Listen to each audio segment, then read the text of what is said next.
Hey, I got hold, little boys and girls. The playoffs are starting a week early as we've got the Silver Division Championship game this week. It is winner take all.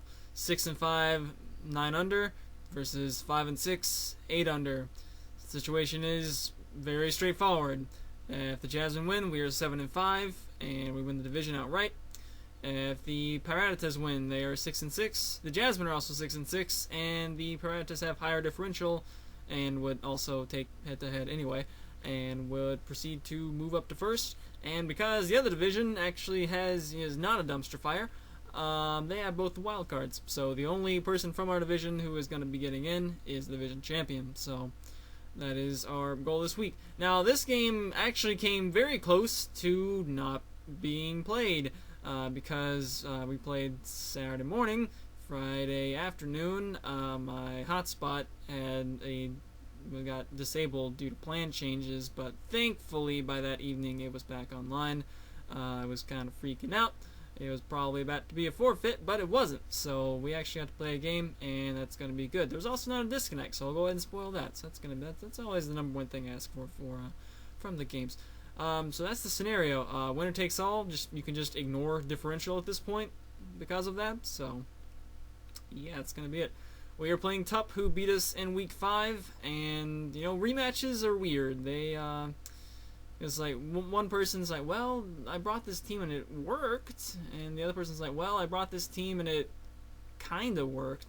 It was weird because, I had a chance to win at the end, as a lot of people pointed out, if I had made a different play, and probably could have 100% won if I had made that play, but I saw it a turn too early and then forgot.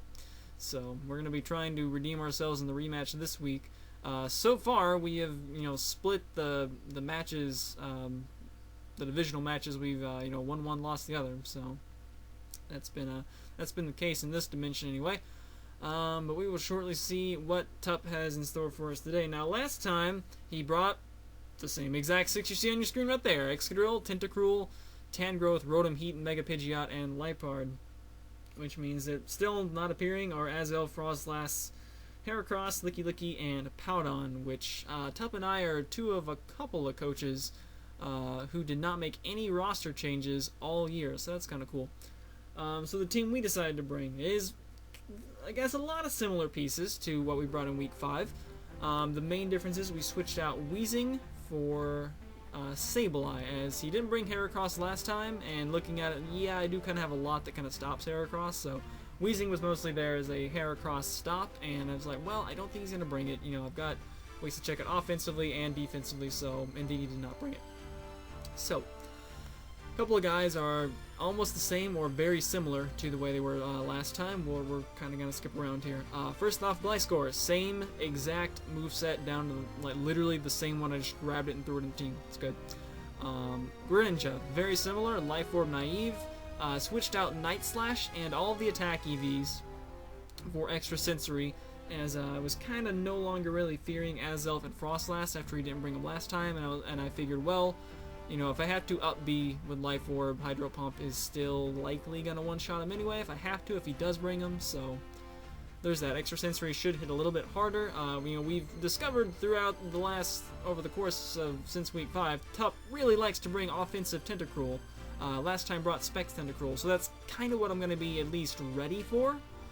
But yeah, so we still got Water Shuriken to kick around and do some hopefully some work to Excadrill. And also, speaking of water priority, we've got that on Empoleon once again as well. Once again, bringing Assault Vest with the kind of flipped all around the place CV spread. Now we got max HP, a lot of special defense.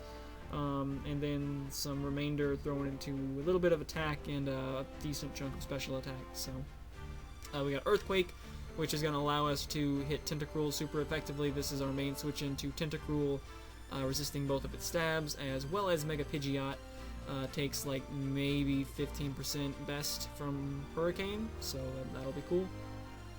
Of course we got Ice Beam. Now if we get burned off Scald, that's going to suck, because Earthquake is what we have to hit this thing with. And I was like half tempted to go for HP Ground, but So we got Aqua Jet as well, which again, if Excadrill starts to go on a rampage, we can hopefully stop it. And yeah, we got Torrent, of course, as does Greninja, because that's the only legal ability on him. And yeah, Sableye has a bunch of random moves thrown into a fan that, a bunch of stuff to prankster nonsense, you know, stuff going around. We got that Confuse Ray, we got that Will-O-Wisp. We even have Rain Dance this week, which is to, you know, just in case there's a Sand Rush going on, we can stop that Sand Rush. And, you know, even if he doesn't bring Hippo to want to do that, of course I don't want to give, you know, Specs Tentacruel Rain, but if it, you know, got down to a late game type situation, you know, maybe we could throw up a Rain and proceed to shoot Life Orb, Rain boosted Hydro Pumps at people with Greninja. That sounds pretty alright. We got Clefable completing its, you know, contract of playing all 12 games. It was on Clefable's contract when we signed it. And that has now been completed. Fully physically defensive, because that's the only way we can probably maybe take a hit from a Life Orb Excadrill. Kind of expecting Scarf, because again, that's what he had last time. You know, we might be wrong about that. I believe it's got a 25% chance to live an Iron Head Life Orb Adamant from full. And if Fable does nothing else, just set up Stealth Rock, because I don't want it to deal with Rotom Heat or Bird Guy, Hank the Pidgeot. Shout out to Hank, by the way. Any more than I have to in this game. So, gotta get rocks up. And, yeah. We brought Fling. So I was debating between Trick and Fling. Clefable is holding a Flame Orb this week. We knew last time he brought Trick Scarf Rotom, and he might do it again. If he does, I got Fling, so I'm gonna be able to throw the Choice Scarf and tell him I don't want it. You can take this back.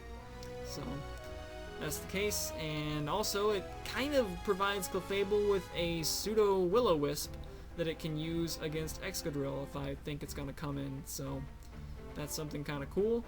You know, it's anti, you know, it's anti Scarf Trickery, it's anti Excadrill because kind of Will-O-Wisp. So there was a lot of things I liked about it. Other than that, we've got Seismic Toss for only offensive move. Just because I couldn't be bothered to fit more than one offensive move between...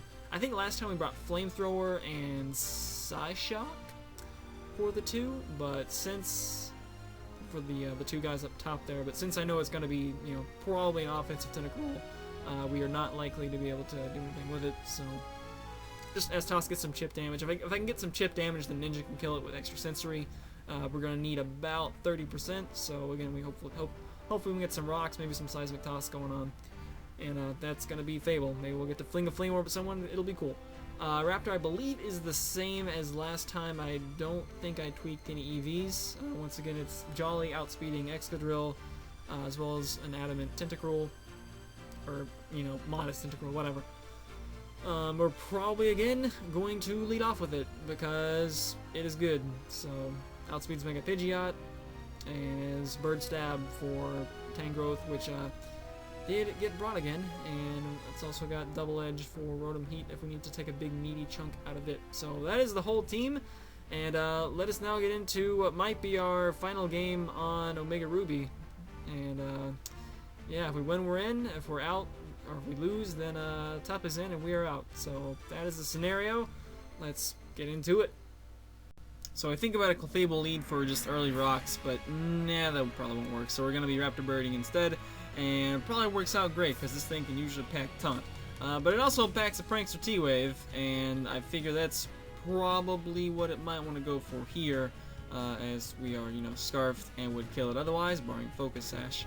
So looking over our options, I'm pretty sure Gliscor is probably going to be the most safe, as T-Wave seems, you know, extremely likely.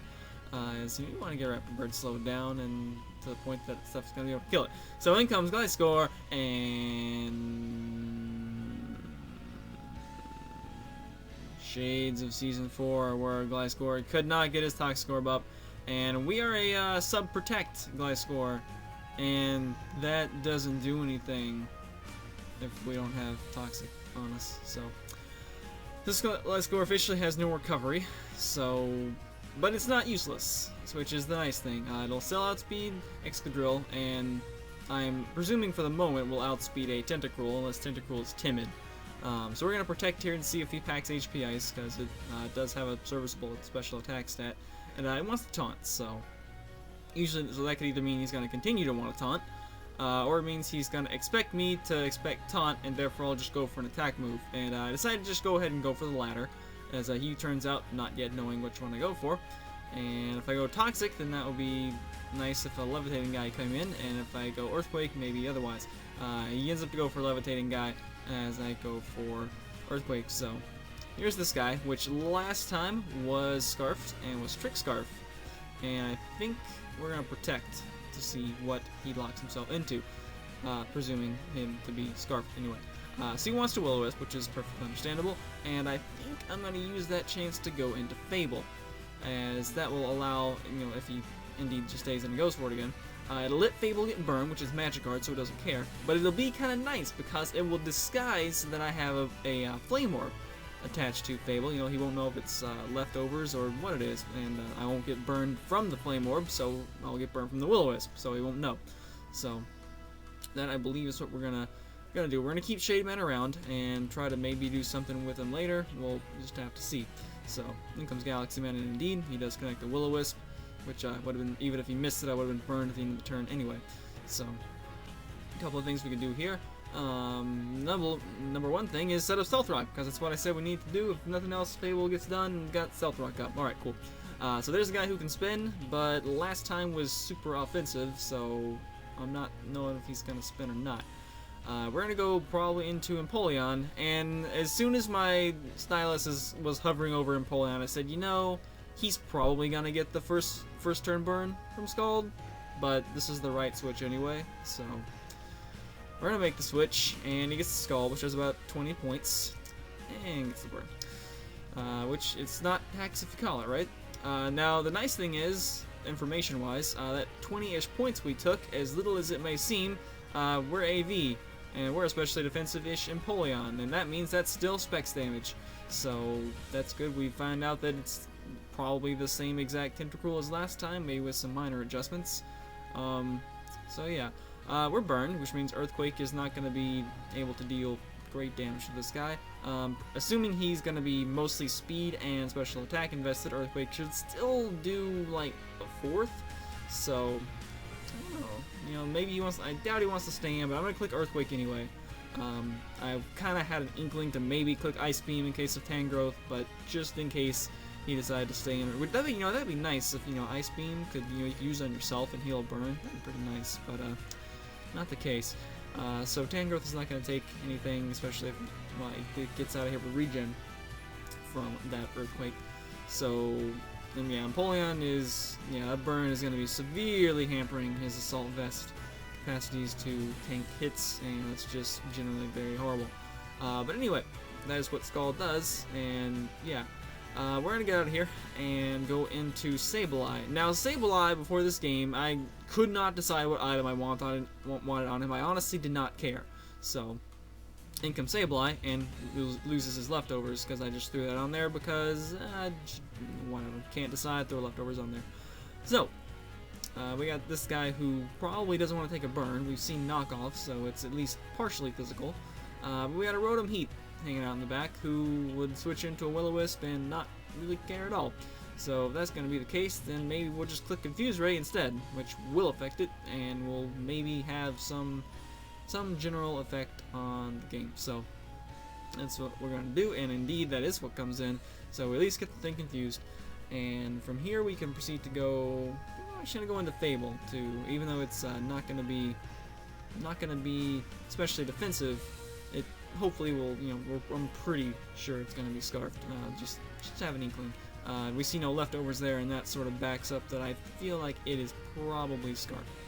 There's really nothing else I want to click in here with Sableye, as my other move is something that's not going to help. So in comes Galaxy Man, and hits us with Confusion once, so that's nice.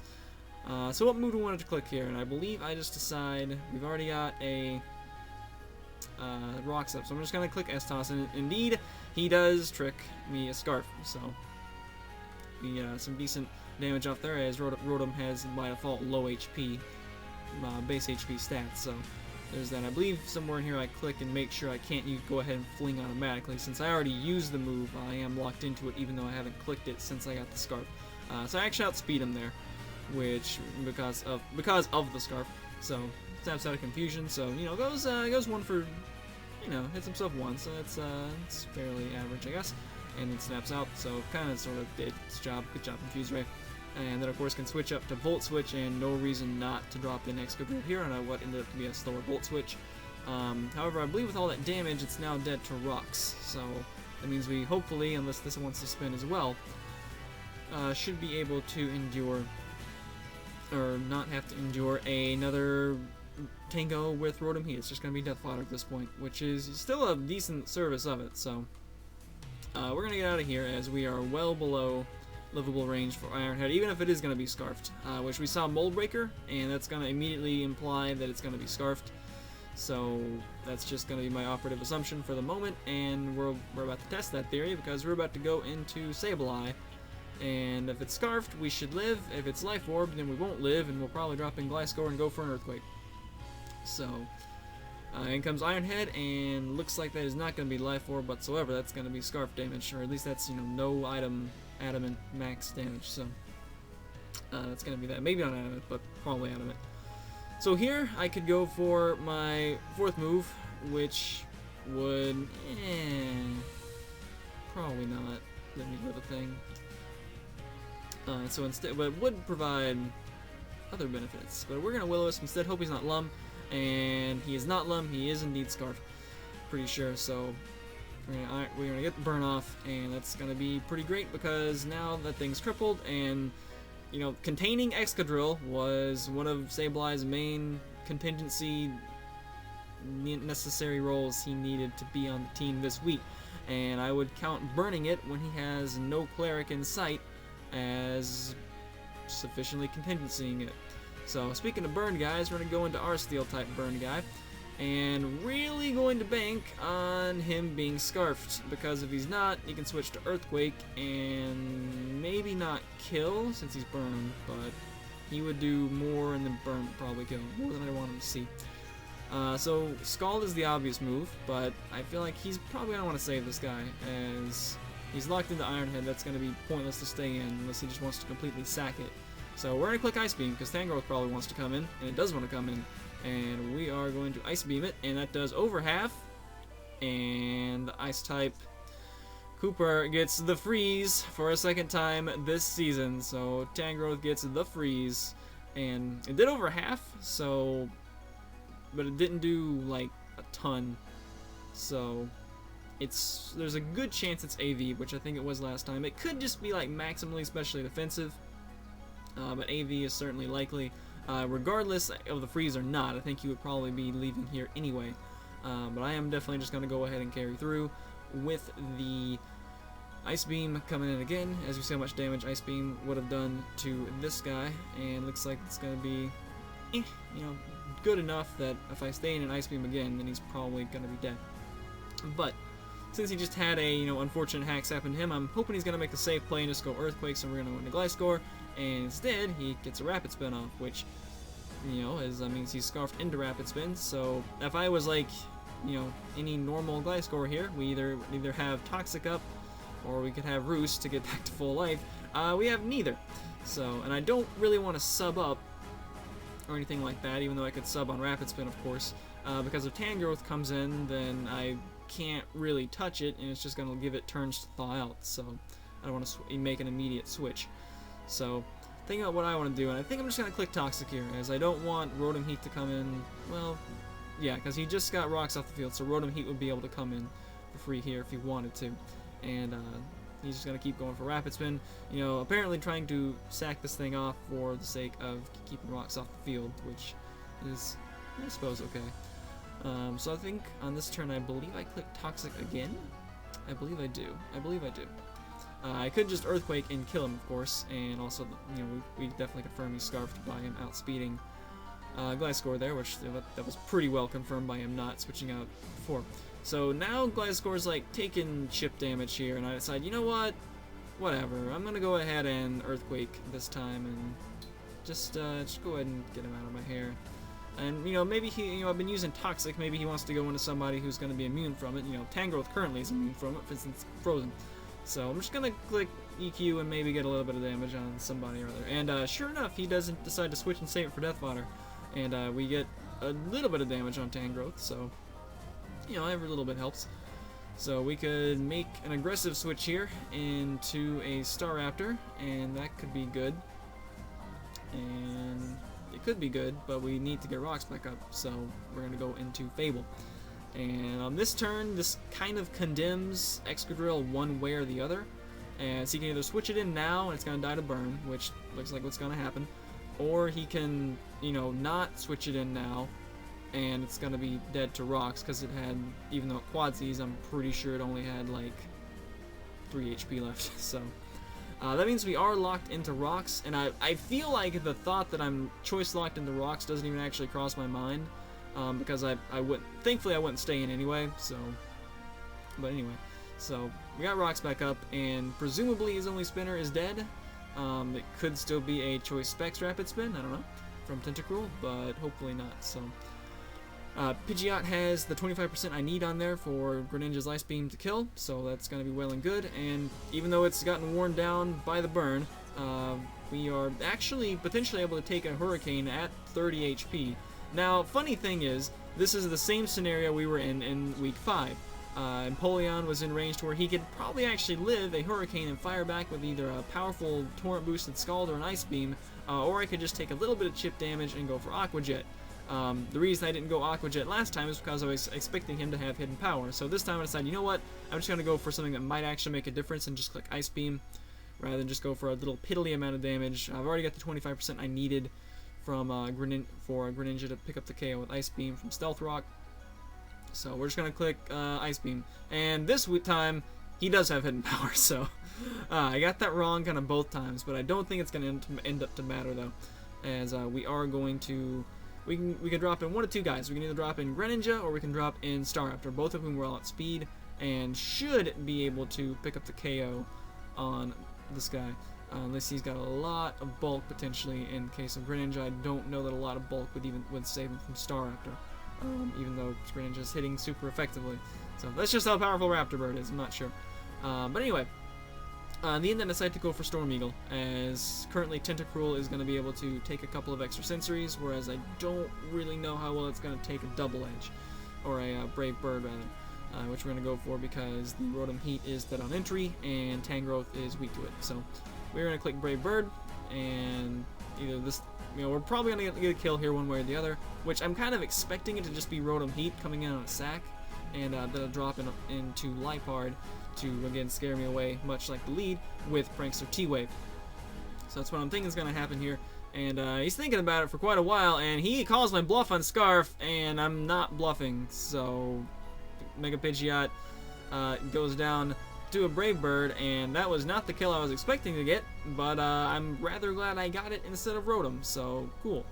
This guy comes back in again, and I haven't seen the fourth move. I've seen Taunt, U-Turn, and Knockoff, which is mostly used all on Gliscor. So we're gonna go back into Gliscor, and indeed the fourth move is Thunder Wave. There was kind of no way he brings it on a Scarf Staraptor otherwise. So that's kind of nice because it means that Clefable is gonna be or it cannot touch Clefable with that moveset, especially when we got Soft Boil. We can fling away our Choice Scarf. So in comes Tangrowth, which is still frozen, gonna take a little bit of damage from EQ. And we're going to make a semi-aggressive switch. You notice we're now at 72 HP, so Gliscor's starting to get worn down there. But, you know, maybe we'll still be able to outspeed the Excadrill's dead, and I'm hoping we can still outspeed the Tentacruel, so we'll see about that. So still got some utility left in Gliscor. We're going to go into Staraptor, and he's got a 25% chance. I don't think he's actually taken a turn to stay in and attempt to thaw. He's just switched in and out. So I'm going to go back into the bird, and he stays frozen good. And we're going to fire off a Brave Bird at somebody, which he's going to go ahead and use the Death Fodder of Rotom Heat now. And that means that we don't actually take any recoil damage, so that's cool, I guess. And goes back into the cat, so that means we're just going to have this cycle on repeat. And I'm kind of okay with this. We are currently up. And every time this cycle repeats, if he doesn't thaw out on the 25% chance, then we probably get another kill. So here he's probably just going to U-turn into Tangrowth, but again, you know, we got a cycle that's repeating here, and currently the odds are in my favor, courtesy of the freeze. which is currently disabling Tangrowth, though I feel like, this is my opinion, I feel like the burn, I would definitely trade the burn, the instant burn on Empoleon for the freeze, but I don't know, you'll see why. So, he turns out again, and Gliscor's really starting to get down pretty low, and we're going to just Earthquake, and again, get some more chip on, chip away. And we're down to 59 HP. We're going to hard switch into Storm Eagle, and he does thaw on the second attempt. So, you know, in the end, Freeze only really bought me one turn, whereas the burn did like over half HP probably overall to Empoleon. So, thankfully though, Raptor's a beast and lives the HP presumably ice because it's good like that, and a couple of extra HP EVs. So, yeah. We're going to click Brave Bird, and something's probably going to die, and it seems to be this thing, except it doesn't die. It lives on probably 1 or 2 HP. Now, that's sad that we, you know, didn't pick up the KO, but it would have been double down anyway, so, whatever. And I guess we can actually go into Gliscor here. We could go into Ninja, but I think I'd rather go into Gliscor because, again, the operative thinking is that he should outspeed the Tentacruel. So he could switch out and get Regenerator here, but he opts not to, which makes sense because Tentacruel, if it's going to be offensive, can't take an Earthquake, and the Cat might not be able to either, especially with Stealth Rock. So here we go, Gliscor, you should be able to outspeed this Tentacruel unless it's timid, and we don't outspeed. That's not good. Sludge Bomb, we resist it though, and we live on 1 for the second week in a row as he opts to not go Scald, probably because it wouldn't be as effective against Ninja and Fable, and he was locked into it, and Gliscor, taking all that little bits of chip damage, got it just in enough range to where it made him not want to click Scald, or made him think he did have a chance to KO with Sludge Bomb. I believe it was over 50%, or I think the roll was in my favor, but still. So we're going to see a taunt here on Fable, as at this point we are going to fling the Choice Scarf, and as we know that this thing cannot touch Fable, that means that we are going to be able to, with a Seismic Toss here and a Seismic Toss there, we're going to be able to knock out, we're going to get Fable one more kill for the season, and with that 1 HP live intact, we don't need to play for differential anymore, the Utah Jasmine are going to the playoffs.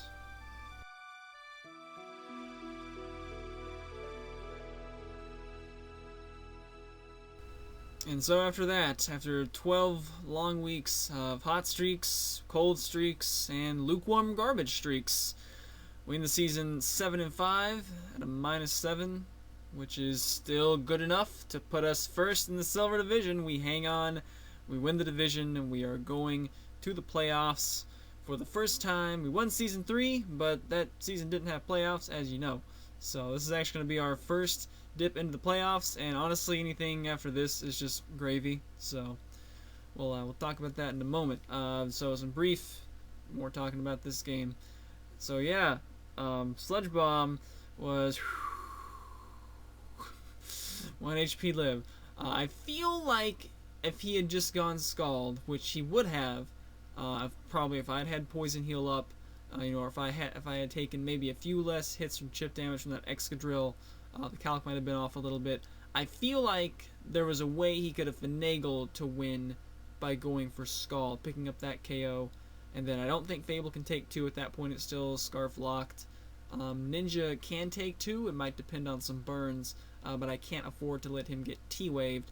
And then if he just switches out, if I'm going for extra sensory on the drop in, then he can go into Liepard and negate it and then threaten the T-Wave. There's like a bunch of stuff that could potentially happen that I don't like. So, I don't know, but that's not really my job to do. Players play, coaches coach, analysts analyze, and viewers view. So, do your respective job, and hopefully you all will enjoy the GBA. So, we'll go and get into Pokemon of the game now. Great game, Tup. Sad to see that you won't be joining me in the playoffs, but such is the fate of the garbage fire division. So dumpster fire division even. The division with Claydol, how about that? So there we go. Pokemon of the game. Honestly, I could give this to almost any poke on the team except maybe Ninja because he didn't actually show up. But we're gonna go with Gliscor because Gliscor had the most to overcome after losing his identity on the first turn of the game, thing that makes Gliscor since the bad generation. He was still good before 5th gen, but you know, since then, you know, it's Toxic Heal's kind of broken on him. Had to overcome losing that, and you know, find some way to contribute to the game, whereas everyone else mostly was able to do their thing. Empoleon didn't enjoy getting burned, but knew it was a risk that came with the territory. Whereas like Gliscor is not accustomed to not having Poison Heal up, so especially with the specific set I brought that depended on Poison Heal. So you know, still finding ways to contribute to the win, and none more than there at the end, where you know, getting whittled down into that range of HP to where it's like Sludge Bomb is gonna be a for sure win for me. Most likely F, I'm able to, you know, pick up the KO on Gliscor with it, and Gliscor was like, he was like looking back and so like, oh, there's a Clefable and there's a Greninja, you know, whatever, you know, we gotta tank this Sludge Bomb, because they're not gonna be able to take it, and he took it, and it would have actually been hilarious, come to think of it, if he got poisoned right there. That would have been the absolute best. That would have been like redemption right there, but not the case. But was able to proceed to one shot, and then I could have actually saved him for differential, but again, differential did not matter at that point, so just went and go into Fable for the final KO. So that'll do it for this game. Hope you guys all enjoyed, and yeah, it's time to look ahead at the playoff picture. Now these are projected. This may not be the official result, depending on the result of Fizz versus Miguel. But this is assuming that the order stays the same, and I think it's highly likely to, unless Fizz wins by big. So we're going up against Beanie Guy again, and oh my, the storylines on this one. So what I want you guys to do is to either leave a comment or saying so, or leave a dislike if you think we should bring 6 pokes with Swagger, and then a bunch of guys, as many guys as we can with T-Wave as well, to this game, and just completely and totally just yuck it up. So leave a dislike or a comment saying so if you think we should do that. Otherwise, we'll bring a real team. And then on the other side, so we are the Silver Division champion, but we are of course the lower ranked Division champion. So that means we get the higher ranked wild card, which would be Miguel in this case, and Chimp being the regular season Gold Division champion. Will go up against the lower ranked wild card, which is surprisingly Fizz. And I think if Fizz loses, he's actually 6-6, so we would actually finish above Fizz, which early on in the season I did not think that would happen, but you know, whatever, you know, we're both in the playoffs, so that's your Johto Conference playoff picture. The Kanto Conference, I know we've got the Boston Red Sox confirmed from a couple of weeks ago. San Diego Chimp Chargers clinched a couple of weeks ago. And I believe we actually have, I don't think the Arcaniners actually clinched ahead of time. They're likely to clinch this final week. And then I think competing for the last spot is either going to be Monotui, who took over for Gubbs of the Tampa Bay Luxrays. I think if he wins, he's in. If he loses, he might be out. Depending on Nick versus Dan. Believe it or not, the New York Metapods still have a chance to get in the playoffs. Once again, late in the season, they can sneak in and make a playoff run. And Dan can definitely do it. So that's the other division, though. That won't matter unless we win the next 2 games. So from here on out, we are actually in the playoffs. You know, when we keep playing and have to play another game on Omega Ruby. Lose and we're done, and we can go plan for other fun off-season activities that'll probably be pretty great, and I hope some of you will be interested in them, but we'll talk about that maybe sometime whenever we get kicked out of the playoffs, whenever we lose out, or if we just win championship. That would work too. I'd be okay with that, you know, first ever repeat champions, I'll take that. But anyway, as we have mentioned the last couple weeks, there's like uncertainty with Cooper's living situation and the ability to record and or narrate. So I was able to promise you guys, although that got into jeopardy yesterday, or Friday, as I mentioned at the start, the ability to record through the regular season, and thankfully I've been able to fulfill that promise. Don't know about playoffs. We'll have to see. So you may end up having to go watch Miguel's side, or we might be able to finagle something, but you know, at that point, we might not even bother if it's going to be up late. So we'll see. You know, if at all possible, I will certainly try to have that game for you next week. But if not, then it won't. If I can, it will. If I can't, then it won't. So that's about that. But hopefully this will not be the last time I see you guys. And yeah, thanks for all your support this season. We've had some crazy stuff has gone on this season. We kind of took I believe Fizz described me as like literally being Batman. You know, people branding me as the villain, but it's like, oh, you know, he doesn't spend any time. He just puts swagger in, guys, and I'm literally, or he wins. But I think my favorite was someone wrote in some comment somewhere he wins by hacks, and I'm literally the only person who doesn't hack their Pokemon. So I got a good chuckle out of that one. Whoever you are, thanks for that comment on whichever video it was on. But yeah, it's been great stuff.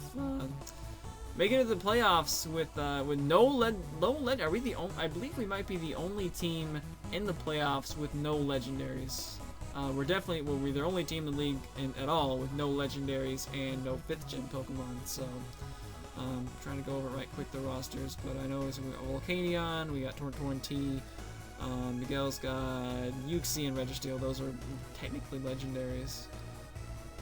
Nick's got Kieran Black. MV has somebody, Jirachi. George, assuming he makes it, has, I think, somebody. Maybe he doesn't. Pretty sure he has a 5th gen guy though. Totally has Manaphy. And then Dan's got Victini, and Noah Mono has someone, maybe? I don't know. But anyway, we're probably the only team without legendaries or 5th gen pokes. That doesn't really mean anything, but it's cool to me, so. And maybe it's cool to some of you, so. Anyway, that's enough banter on. We gotta prepare for the beatdown we're gonna endure from Rose Raid probably next week.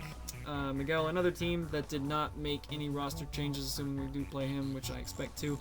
And yeah, it's gonna be that. So hope you guys enjoyed. Silver Division champions, you know, if nothing else, we got that. No one can take that away from us. Unless we have to vacate our wins because we do something bad in the future, but hopefully that won't happen either. And yeah, making the playoffs, and anything from here on out is just gravy for me. Although, I don't really like gravy, so I guess it's more like we got the pizza, and anything from here on out is just extra cheese. So I like that metaphor better, and I'll hopefully see you guys next week. Later days.